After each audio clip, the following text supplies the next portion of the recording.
Hello, everybody. Welcome back to my channel. And today we will be learning two things. One is linear regression, and another one is playing around with some sunburst.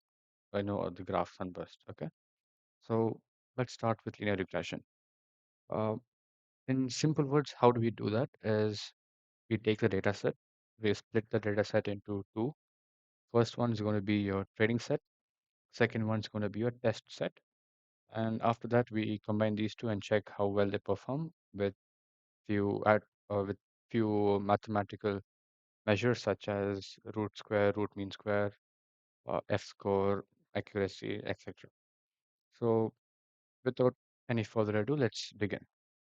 I have a data set here that talks about house prices, which is pretty decent. And let's go ahead by first splitting the data set. For that, we have a node called partitioning. You take this. And we'll also have to handle some missing values, right? Just in case we have some. I don't know if there is, but let's just make sure we're on a safer side. Now, partitioning by default takes about 70% for testing. And I have kept everything default, which is draw randomly. What, what they mean by draw randomly is takes records randomly. So if you want to specify take from top, go ahead. I will keep it draw randomly.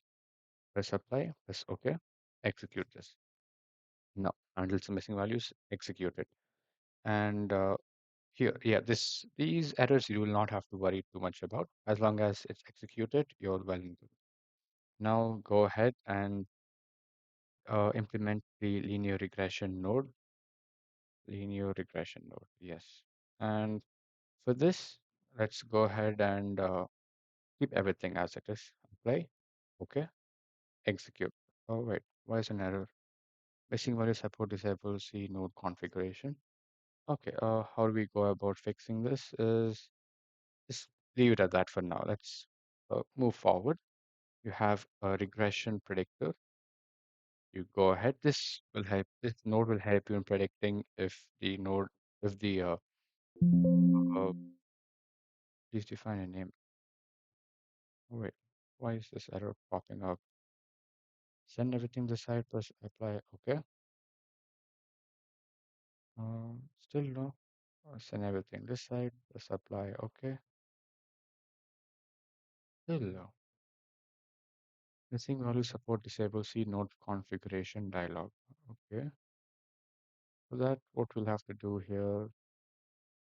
Okay, that's something to do with this. Um, okay, I understood. So what we're supposed to do here is go to this. There you go. Always keep mean value. My bad. We haven't selected what to do with missing values, right? Press apply. I kept mean because, like I said in the previous videos, mean is the safest option to go with. You press OK and execute. Perfect. There you go. Execute this. And why is this not executing? Wait, hold on. A regression predictor. Oh, yeah, I have to send this all the way here and then predict. There you go. Now, after this, we will have to check how well our model performed.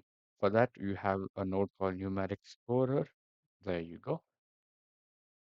Exe Here we will select sale price, right? This is going to be our, uh, what do you say? This is a column that we're supposed to predict, right? So you press apply, okay, and you check. Yeah, there you go. Here is our summary on how well our model performed. We have an R-square value of about 52%, which is pretty bad, but it's fine. I mean, we're just trying to learn what's happening here, right? So in to summarize everything in one simple go, we have a data set here. We are splitting the data set. We are handling some missing values by implementing the mean value in it.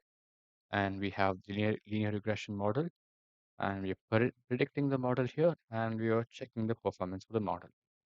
There you go. That summarizes with our linear regression. Now we have something here which is also pretty interesting. This will talk about how we can play with a chart called sunburst. And there's no uh, there's a big takeaway in this, but the end result is not a very well-defined result. What I'm trying to do here is just implement few nodes for you guys to use your creativity and play around with different data sets. So in this data set, I have a date column, which is a string data type here. And if I use this node, it will convert the string data set into the string column into a data type. As you can see, it has converted into date data type. And this math formula, if you look at it, I'm dividing sales divided by 1000, okay, and execute it, okay, sales as in this. So if you look at I'm just doing this here. Now I'm grouping by the data. I'm grouping it by product and market alone. So as you can see, there's product and market alone along with the sales in thousands. That is because of this, right? Now, okay. Now we pivot. So what pivot here actually does is just changes the indentation, right? That's it. After that, if I want to visualize this data, I'll use Sunburst, and there you go.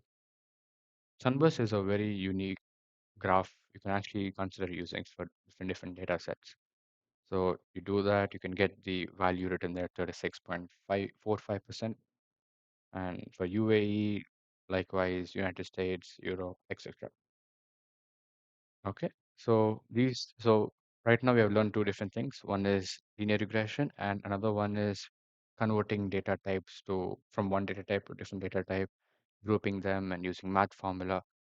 And here you can write whatever you want. You can even mention sales divided by 100 if you want, or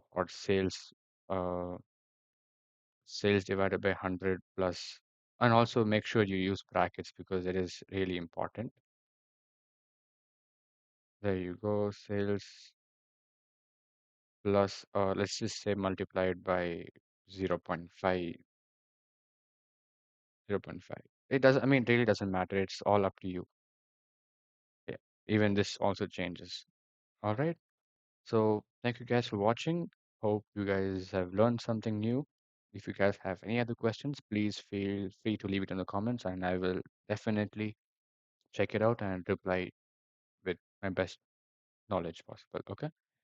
Uh, Thank you guys. Have a nice day.